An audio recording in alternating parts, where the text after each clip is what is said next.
Hey guys, welcome to another video. My best of 2021 video isn't quite ready to go yet. I still have a couple other films I gotta see before I can kind of clarify what my top 10 favorite films of 2021 are. But in the meantime, since we are here at the new year, Happy New Year by the way, one thing I did want to do just because there is so many big films coming out that I am really interested in seeing is I do want to do a top 10 list of the 10 films I'm looking forward to the most in 2022. And so basically, kind of like what I've done in the past, whenever I've done a list like this, 10 will be, a film I'm looking forward to, but not quite as much as, say, like the film that's on like the number one or number two part of the list. So the further we get into the list, the more I want to see that film even more. So let's just kind of go over 10 films that I really want to see throughout 2022, and hopefully some of these, if not all of these, will make it into my top 10 best of the year when 2022 wraps up. And yeah, let's go over some of those films. So, in the number 10 spot, I have Top Gun Maverick. This is the film, unfortunately, that I've put on my list for the past 2 years now for most anticipated films. They keep pushing it back. I don't know why Paramount really thinks that this film will cross $1 billion or something. I just can't see this film making as much as like Spider-Man No Way Home or something. I could see it making a lot of money, not quite Spider-Man No Way Home amount of money, because that film already crossed $1 billion and it hasn't even been in the theater for an entire month yet. Um, so I've been looking forward to this film. And by the way, this video was filmed on January 2nd of 2022. So if any of these get pushed back at all, if any of these get pushed into 2023, just go into this video knowing that it was filmed on January 2nd. So any kind of movie news that might happen after January 2nd kind of doesn't apply to this list. It's just the 10 films that, as of this moment, are coming out in 2022 in some way, shape, or form. So, anyway, back to Top Gun Maverick. I really am looking forward to this film. Like I said, I have put it on my list for the past 2 years for this kind of list.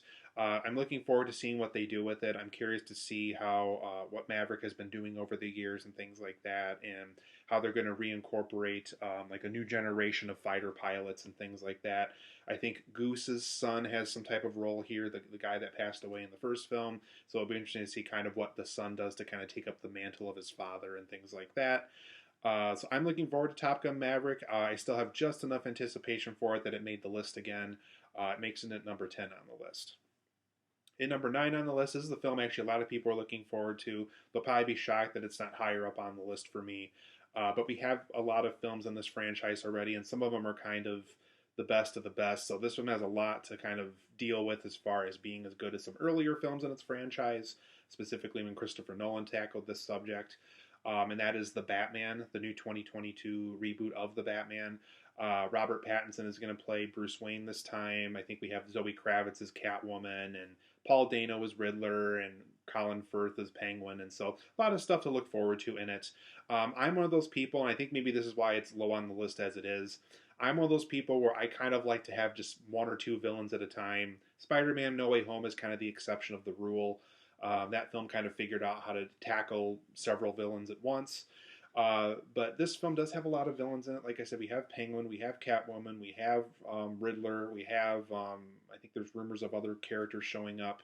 Catwoman seems to be more so a hero than a villain this time, so I guess she kind of doesn't count as a villain. But yeah, I'm looking forward to it. I like the work of Matt Reeves.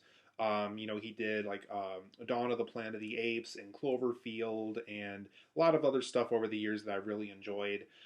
He seems to kind of have more of like a David Fincher-esque kind of a look to it and more of a detective story vibe to it. So I'm curious to see what he does with it. I'm curious to see how Robert Pattinson portrays Bruce Wayne. I'm curious to see how all these other major celebrities play the characters that they landed. So I'm looking forward to it. Like I said, a lot of people will probably be shocked that it's not higher on the list for me. But like I said, The Dark Knight is a tough act to beat. Batman Begins is a tough act to beat. Dark Knight Rises is a tough act to beat.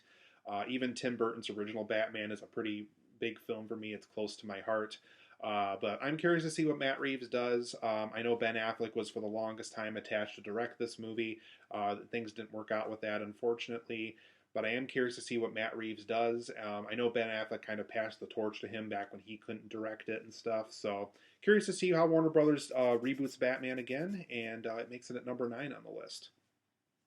At number 8 on the list, we have a film I'm sure actually a lot of you are looking forward to and probably might have forgot that it was going to come out later this year. Uh, I think it's going to come out around Halloween time as far as what Disney has said about it, and that is Hocus Pocus 2. This film is going to be a Disney Plus exclusive, so no theatrical run, unfortunately. But if you have Disney Plus already, it's probably going to be free on your subscription service, I'm sure. I think Disney is going hard for landing something around Halloween time, so something in October probably is when we're going to see this. I've seen, set footage and kind of what, Bette Midler and Kathy Najimy and Sarah Jessica Parker look like in costume again. They look exactly the same. All three of them have aged really well, I think. And they all three seem like they're really enthusiastic about coming back for this. I think Billy the zombie from the first film has a role in this too, so Doug Jones is going to play that again. I'm curious to see what they do with it. It would be kind of cool if, like Max or Danny or one of those characters from the first appear in this too. No whispers or rumors about any of them coming back. I think at one point, though, one of the kids in this was supposedly be one of like the kids of Danny later in life or something. So who knows what they're going to do to connect it to the first. I'm curious to see what they do with it. Obviously, Binks won't be in it because of his passing in the first. But I know Bette Midler herself has just been pushing for this film forever with Disney, and I know Disney kind of negotiated and worked something out with her to get this film made. So I'm excited for it. Hocus Pocus 2 makes it number 8 on the list. The next film I kind of have to talk about because some of you might not know what it is, but now that I've seen a trailer for it, I'm super pumped for it. The pandemic has kind of pushed this film around a lot as far as release dates go, and that is The Unbearable Weight of Massive Talent. What this film is a parody of Nicolas Cage and his acting career. So Nicolas Cage gets to play himself in the movie. He kind of gets involved in this mission that only Nicolas Cage is epic enough to take on, and he has to take care of this drug dealer on this island or something, and it looks really funny. Nicolas Cage looks like he's eating it up as far as spoofing himself goes. I think it looks like a lot of fun. The trailer's up on YouTube for those who don't know anything about this movie. Like I said, the pandemic has kind of pushed it around, so it was going to come out a while ago, but the pandemic kind of refused for it to come out. So that's The Unbearable Weight of Massive Talent. I think it looks hilarious. I can't wait to see it. It comes out in April, I want to say, and it makes it number 7 on the list. At number 6 on the list, we have Halloween Ends. I really like that 2018 Halloween movie, and supposedly this film will kind of wrap up supposedly Laurie Strode portion of the Halloween story, and I'm sure it'll wrap up things that happen in Halloween Kills and things like that. So I really like the 2018 Halloween film. Halloween Kills was all right. There's things about it that I thought were good, but not great. So I am hoping it's more along the line of that 2018 David Gordon Green Halloween movie. I am curious to see how they're going to wrap things up and what they're going to do with Michael Myers. And supposedly they're going to leave just enough open where if they do want to do another Michael Myers story, they could. But as far as the Laurie Strode portion of the story goes, it sounds like that's going to kind of wrap up in this one. So I'm curious to see specifically why it is called Halloween Ends and what we have in store for it. It makes it at number 6 on my list. Probably would have made it higher if Halloween Kills really delivered, but unfortunately it did not. But the 2018 film really wowed me a lot back when that came out, so I'm hoping that Halloween Ends will kind of make up for what Halloween Kills should have had. At number 5, we have another film I'm sure now a lot of you have heard, and that's The Fabelmans. This is a film by Steven Spielberg, and it's actually kind of a semi-autobiography film on his life.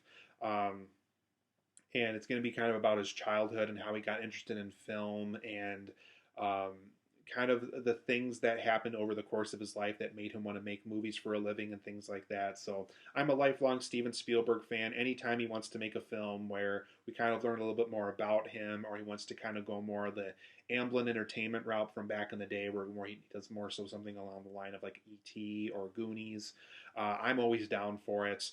It sounds like he has quite a few big cast members already for it. I think Michelle Williams plays like his mom or his sister or something, and Seth Rogen I think plays his dad in it.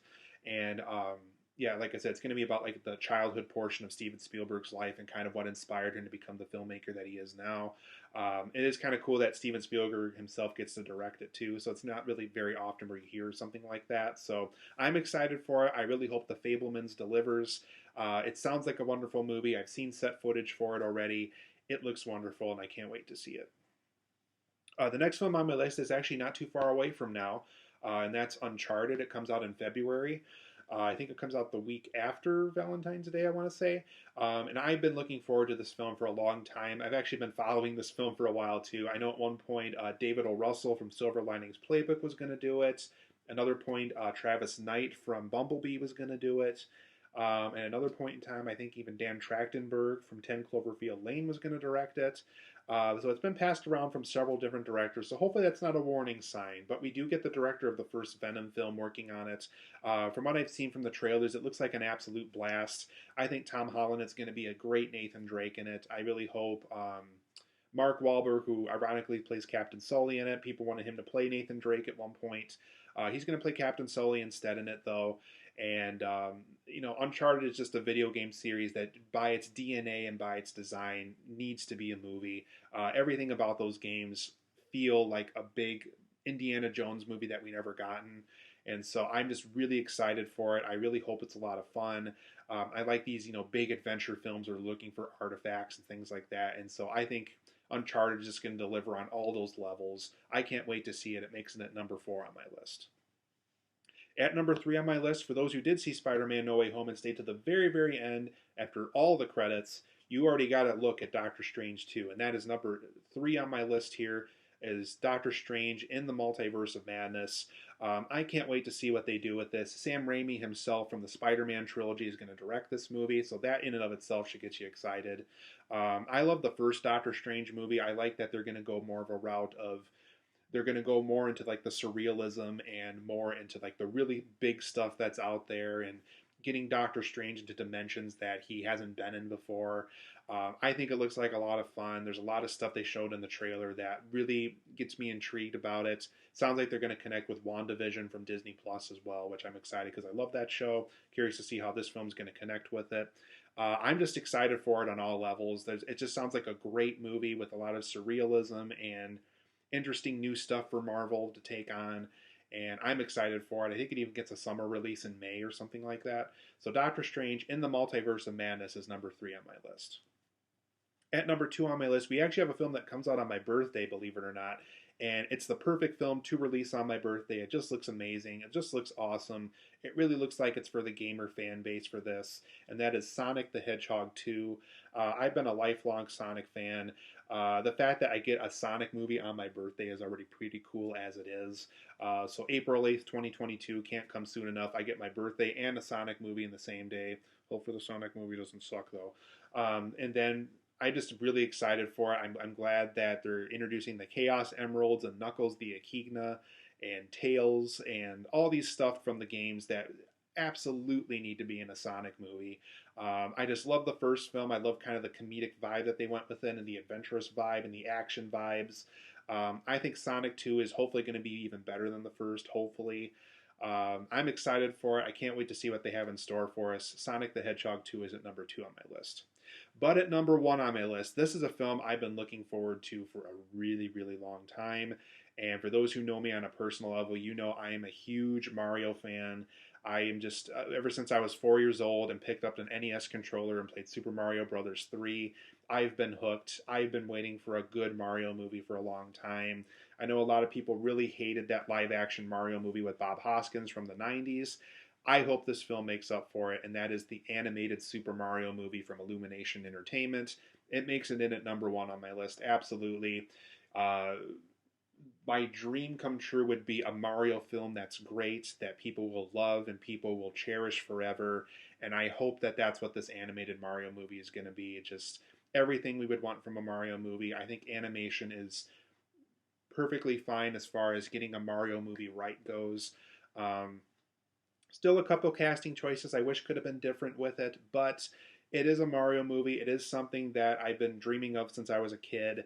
I really hope it delivers. It comes out Christmas of 2022, I think. I really hope it delivers. This film better not disappoint. I've been waiting for a movie like this for a long time in my life now. I'll probably just dig myself into a hole and hide there for a long time if it ends up being a bomb, but I really hope it's great. I think a lot of the people they have involved with it are really good. Specifically, Jack Black as Bowser. I mean, how could you not go wrong with that? So I really hope it's great. It makes it number 1 on my list, absolutely. It's the reason why I love film, the reason why I love video games. The fact that I get a Mario movie alone is pretty awesome that we're going to get that in 2022. So hopefully at Christmas time it will not disappoint. It is absolutely #1 on my list. So those are my top 10 most anticipated films of the year, you guys. Let me know down below what some of your films are. I know I'm sure, a lot of films I had to pass on for this list just to kind of make it a top 10 list. But there's other films I'm looking forward to, like Jurassic World 3 and things like that unfortunately did not make the list, but I am still looking forward to them quite a bit. So let's hope 2022 brings us a lot of great films. And like I said, when I get caught up on more movies, hopefully I will have my best of 2021 list for you guys as well.